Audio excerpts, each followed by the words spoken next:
নূরে মজা তাসব করে শরীয়ত গুরুত্ব দেন না, এরা জিন্দি কাফের। আর যারা শুধু তাসব শরীয়তে নিয়ে থাকে তাসব করে এলো ফাসিক। দুইটা করলে সে হলো মুহাক্কিক। এরকম লালন ফকির মতো আর অনেক ফকির আছে যে ফকিররা এই সমস্ত কাজগুলি করে। তো এটা আবার আলোচনার মধ্যে আসার কি বিষয় আছে? যে হাদিস সুযোগ রয়ে গেল, হয়তো ফারুক আজম আল ইসলাম উনি তার সে নুস্কাটা নিয়ে আসলেন, নিয়ে বললেন নিয়ে আসে হাজির নুস্কাত মিনাত তাওরাত নুস্কা, এর মধ্যে অনেক সুন্দর সুন্দর কথা আছে, রাসূল আল্লাহ বিরসান তালিকা আমরা সেগুলি ইয়ে করবো। নূরে মুজাসসাম হাবিবুল্লাহ গ্রহণ করলেন না, কারণ যেহেতু যখন কালামুল্লাহ শিব আসছে এখন পিছনে সমস্ত কিছু গিলে মনসুখ হয়ে গেছে, সেগুলো আমল করা যাবে না। এটি বললেন আমতাহাবি কুনান্তম কামাতা ইহুদান নাসারা লাগা জিত রুমিয়া বাইদাও নাকিয়া। ইহুদি নাসারা যেমন বিভ্রান্ত হয়েছে সন্দেহ সংশয়ের মধ্যে, আপনাকে সেইভাবে সেই অবস্থা বুঝছেন। আমি তো স্পষ্ট শরীর নিয়ে এসছি, এখানে তার অন্য কোনো গ্রহণযোগ্য না। তাদের কথায় যত সুন্দর কথাই বলুক, যত কিছু বলুক, যত কবিতা ছন্দ লেখক, যেহেতু শরীরের খেলাপ যায় সেটা কখনই গ্রহণযোগ্য না। এরকম অনেক অনেক কিছু বলবে, অনেক ধোঁকা দিবে, সে ধোঁকা তো গ্রহণযোগ্য না। দজ্জাল যখন বের হবে তখন অনেক কিছু করবে। ওলামায়ে সুরে এখনো কত কিছু করে, কত ধোঁকা দেয় মানুষকে, এরকম ধোঁকা দিবে। এটা একটা এক এক সুরত, নতুন নতুন সুরত। এর মধ্যে লালনের মতো তো আরো অনেক আছে। সবচেয়ে মূল বিষয় যেটা, সেটা হলো একটা লোকের পরিচয় তার আমলের দ্বারা। আকীদা তাকে জিজ্ঞাসা না করলে তার আকীদা জানা যাবে না।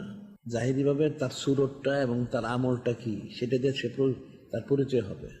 এখন যারা যদি বেসরা কাজ করে, বেপর্দা হয় এবং অন্যান্য সবকিছু এলোমেলো কাজ করে, তাহলে সে অনুসরণ কি করে? সে মুসলমান দাবি করলেও সে তো কুফরির মধ্যে মজবুত।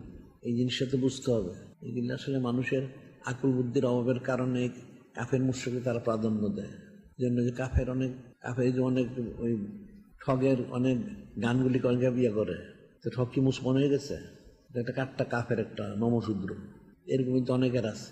এগুলি দেখা যায় অনেকে এই সমস্ত কাফের মুশরিক যারা কবি, এটা দেখা যাচ্ছে পূর্ববর্তী আউলিয়া কেরাম ওনাদের থেকে তারা চুরি করে নিয়ে তাদের বাসায় সেটা লেখে, লিখে তারা মনে করে সে অনেক কিছু হয়েছে, আসলে সে কিছুই না।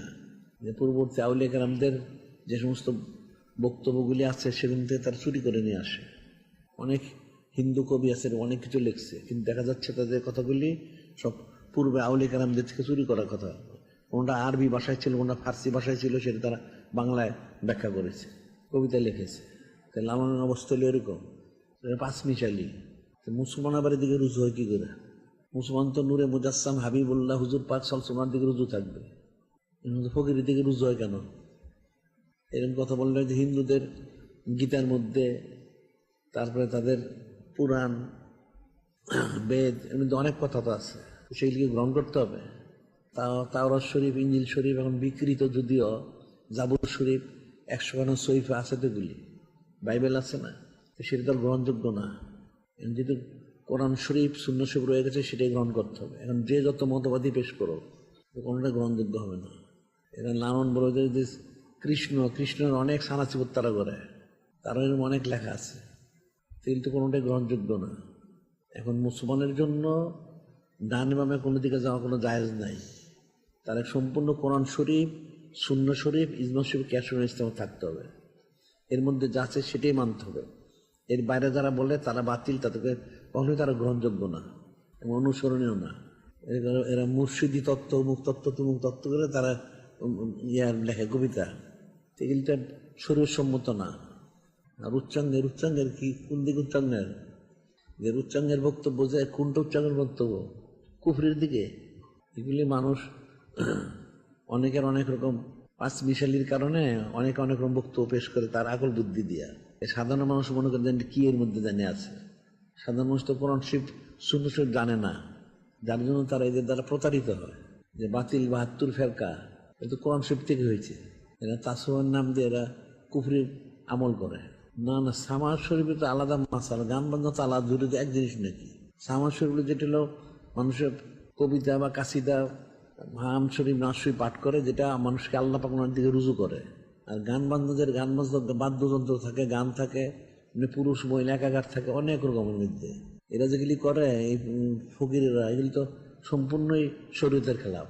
এদের পুরুষ মহিলা একাকার, আরো অনেক মানে অশ্লীল অশ্লীল কাজ তারা করে। গান বাজনা আমার সামা হয় কি করে? সামা আবার গান বাজনা এক জিনিস নাকি? যে ইয়ের সময় নিজামুদ্দিন আউলিয়া রহমতের সময় যখন তারা বস করলে যদি গান বাজনা করেন, আমরা গান বাজনা আমরা করি, আমরা সামার শর্ত আছে কতগুলি, যে বিষয়গুলি পাঠ করবে সেই বিষয়গুলি যেন গাইডুলার দিকে রুজু না করে, আল্লাহ পাক ওনার দিকে রুজু করে।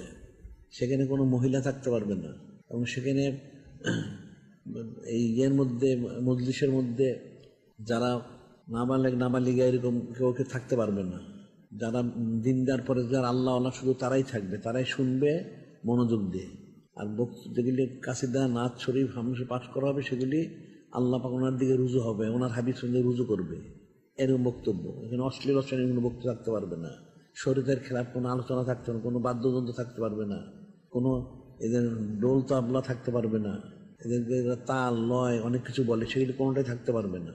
শুধু কাসিদাগুলি পাঠ করবে মহব্বতের সাথে, জজবার সাথে, মানুষের মধ্যে জজবা মহব্বত পয়দা হবে। এটা হলো সামাজ শরীফের মূল বিষয়গুলি। এখন তারা তো বাদ্যযন্ত্র ব্যবহার করে, এবং বাদ্য না করলেও তারা অনেক সময় তাদের এরা তাল বলে, লয় বলে, সেগুলি তারা ব্যবহার করে, সেগুলি শরীরের খেলা হারাম। এখন এত কিছু তো মানুষের চিন্তা করা ঠিক না। এখন শরীয়তের যে মাপকাঠি দেওয়া হয়েছে সেই মাপকাঠি অনুযায়ী সব কাজ করতে হবে, এর বাইরে কোনো ফিকিরের সুযোগই নেই। এগুলি দিয়ে মানুষের বিভ্রান্ত হয়। আল্লাহ পাক শরীয়তটা দিলেন কেন? তা মানুষ জন্মের শুরু থেকে তাকে শরীয়তের উপরে তাকে থাকতে হয়। শরীরের খেলাপ তো সে কাজ করতে পারবে না যদি সে মুসলমান ইমানদার হয়। আর শরীরের খেলাপ কোনো জিনিস সে সমর্থনও করতে পারবে না, করলে সে কুফরি হবে। যারা শরীয়ত সম্মত যদি সুফি সম্প্রদায় হয়, যদি মজ্জুব হয়, মজ্জুবও কিন্তু শরীরের খেলাপ কাজ করবে না, শরীর সম্মতই কাজ করবে। এদের যে আমলগুলি এগুলি তো সম্পূর্ণ শরীরের খেলাপ। সবচেয়ে বড় হলে এরা সব পুরুষ মহিলা একাকার, আবার সেখানে গান বাজনা থাকে, সে তাইলে এরা থাকে অনুসরণ হয় কি করে? তারা যতই তত্ত্বমূলক বক্তব্য পেশ করুক, এই বক্তব্য কোনোদিন কোনো গুরুত্ব নাই। যেমন অনেকে ওই কৃষ্ণকে বলে নবী, নাউজুবিল্লাহ, তার অনেক বক্তব্য দেখা যায়। আরে ওটা তো কাট্টা হিন্দু, কাফের এবং চরম শ্রেণীর বচ্চরিত্রেরা, এরকম বহু আছে। এই শ্রেণীর লোকগুলি ওই লালন ফকির বা আরো যত ফকির টুকির আছে এদেরকে তারা সমর্থন করে। এগুলি তো একটা আশ্চর্য বিষয়। এই বিষয়গুলি আসবে কেন? এই সমস্ত ফকিরদের যারা গুমরা এবং বেসরা বেদাত কাজ করে, তাদের বিষয়গুলি এখানে তো আলোচ্য বিষয় না। আলোচ্য বিষয় অচিত্র ছিল নূরে মুজাসসাম হাবিবুল্লাহ হুজুর পাক সাল্লাল্লাহু আলাইহি ওয়াসাল্লাম, ওনার বিষয়গুলি বা ওনার যারা সংশ্লিষ্ট আমাদের, এগুলিটা আলোচ্য বিষয় না। এগুলি অনেক ওই যারা এই সমস্ত ওই যে বাউল টাউল যারা আছে বা অনেক সমস্ত গান বাজনা যারা করে, ওইগুলি এরাই তারা তাদের প্রচার প্রসারটা করে। এগুলি যারা করে এদের আমল আখলাক তো সুবিধা না, একই তো। এখন আসলে মুসলমানরা কোরআন শরীফ সুন্নাহ শরীফ থেকে সরে গেছে, নাউজুবিল্লাহ। এই জন্য বিভ্রান্ত। হাদিসে বলা হচ্ছে তারাকতু ফিকুম আমরাইন লাং তাদিল্লু মা তামাসসাকতুম বিহিমা কিতাবাল্লাহি সুন্নতি। দুইটা নিয়ামত রেখে যাচ্ছে, যতদিন আঁকড়ে থাকবে গোমরা হবে না, কালামুল্লাহ শরীফ, সুন্নাহ শরীফ। এখন মানুষ এই দুইটি তো বুঝে না। দুটো যদি বুঝতো তাহলে আর বেপরদা হয় কি করে, ছবি তোলা কি করে, তন্ত্রমন্ত্র করে কি করে? মূলের থেকে ফৌত হয়ে গেছে। এদের যে অবস্থা ওই ফকিরদের একই অবস্থা। এগুলো এটা হলো আরেক, এগুলো জাহিরি ফকির, হলো বাতিনি ফকির। বুঝতে পারলে? এটা হলো জাহিরি ফকির, এটা বাতিনি ফকির। ইয়ের সময় শাহ আব্দুল আজিজ মুহাদ্দিস দেহলভী রহমাতুল্লাহ আমার সময় একটা এরকম বাতিনি ফকির আছিল। ফকিররা জাগার সে সেরকমই করে আমল আখলাক। আর বড় বড় অনেক সে তত্ত্বমূলক কথাবার্তা বলতো, মানুষ অনেক লোক সে বিভ্রান্ত করতেছিল। ওনার কাছে বলা হলো যে এরকম ফকিরটা এরকম করছে, এটা একটা ব্যবস্থা নেওয়া দরকার। কীভাবে ব্যবস্থা? ফকিরকে যতই বুঝে, ফকির তো বুঝে না, সে তার বক্তব্য সে পেশ করে। সে বাতিনি ফকির, নামাজ পড়ে না, রোজা করে না, সব বাতিনি করে। তুমি চিন্তা করলেন যে এটা সহজে এটাতে হেদায়েত হবে না, এটা তো কোনো দলিলও মানে না। বাতিনি ফকির সব বাতিনি করে, ঠিক আছে। উনি এগুলো দাওয়াত দিলেন, তাকে দাওয়াত দিলেন, ঠিক আছে তুমি তো বাতিনি ফকির, তো তোমার বাতিনি বক্তব্য আমাদের এখানে পেশ করবো, শুনি। তো ওনার মাদ্রাসা ছিল, 400-500 ছেলে ছিল, ছাত্র ছিল, আরো লোকজন। ফকির একদম সামনে বসা, ওনার সামনে বসায় তুমি বক্তব্য পেশ করো। এবং তার চারদিকে অনেক লোকজন। এমন কিছু উনি তাকে দাওয়াত দিচ্ছেন, মেহমানদারির ব্যবস্থা, খাবারের ব্যবস্থা করছেন। এমন খাবারের ব্যবস্থা করছেন যে খাবার খেলে মানুষের হাজত হয়। তেমন খাওয়ার পরে তার হাজতের প্রয়োজন হয়েছে।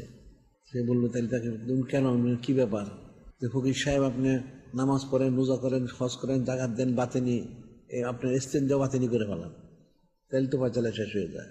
এখন তো সে কাঁচামতো শুরু করছে, তুমি সব বাতিনি করো, এটা বাতিনি করো, তাহলে তো সব ফয়সালা শেষ হয়ে যায়। এখন তো বাতিনি করবে কেমনি, সে তো প্রতারক। যখন তার আর সে সহ্য করতে পারে না, তখন সে মাপ চায়, মনে হচ্ছে মাপ চায়, তবা করে পরে সে ইস্তিনজা করে সে তার মনে হচ্ছে তবা করে আমার মুরিদ হয়েছে। তুমি বাতিনি নামাজ পড়ো, বাতিনি রোজা করো, বাতিনি জাকাত দাও, বাতিনি হজ করো, সব বাতিনি করো, তাইলে তোমার এই ইস্তিনজা তুমি বাতিনি করো, তাহলে তো ফয়সালা হয়ে যায়। তখন সে বুঝতে পারছে তার বিষয়গুলি, তখন সে তবা ইস্তেগফার করছে। এদের অবস্থা হলো এরকম, এরা বাতিনি ফকির সব। এদের জাহেরি আমল আখলাক তো শুদ্ধ না। এদের বক্তব্য হলো, ফকিরদের বক্তব্য হচ্ছে 90,000 কালাম, বুঝতে পারলে 30,000 জাহেরি, 60,000 বাতিনি। তো ঠিক আছে, 60,000 বাতিনি আমরা বুঝলাম, 30,000 জাহেরিটা কই? কোরআন শরীফ তো 30,000 নাই, 6,666 আয়াত শরীফ। 30,000 জাহেরি আর 60,000 বাতিনি, তাদের বাতিনিটা তাদের কাছে আছে।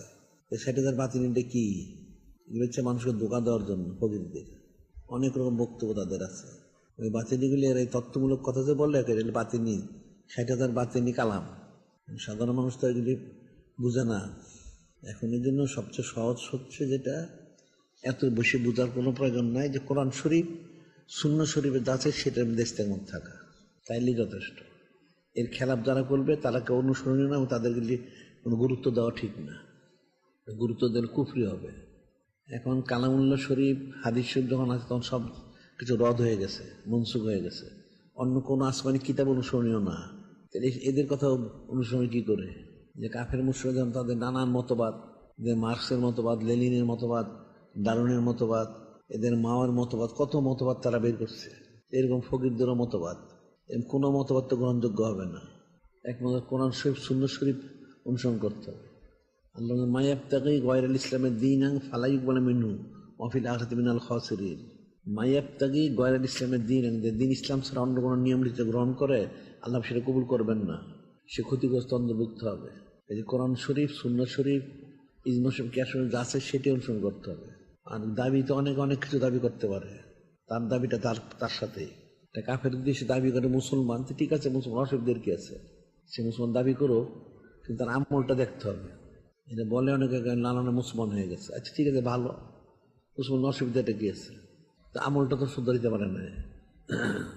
এখন আসলে মুসলমানদের বিভ্রান্তি হচ্ছে, মুসলমানরা কোরআন শরীফ, হাদিস শরীফ বা ইজমা শরীফ, কিয়াস শরীফ, ইলিম যে চর্চা করা, ইলিম চর্চা করে না, পড়াশোনা করে না। এদের পড়াশোনা করা উচিত। আল্লাহ বললেন কুল্লুম ফি কিতাবিম মুবিন, সমস্ত বিষয়গুলি এই প্রকাশ্য কিতাবের মধ্যে আছে। কিতাবের বাইরে যায় কি করে? কিতাবের মধ্যে কি ফকিরদের বিষয়গুলি আছে, এর বিরুদ্ধে আছে।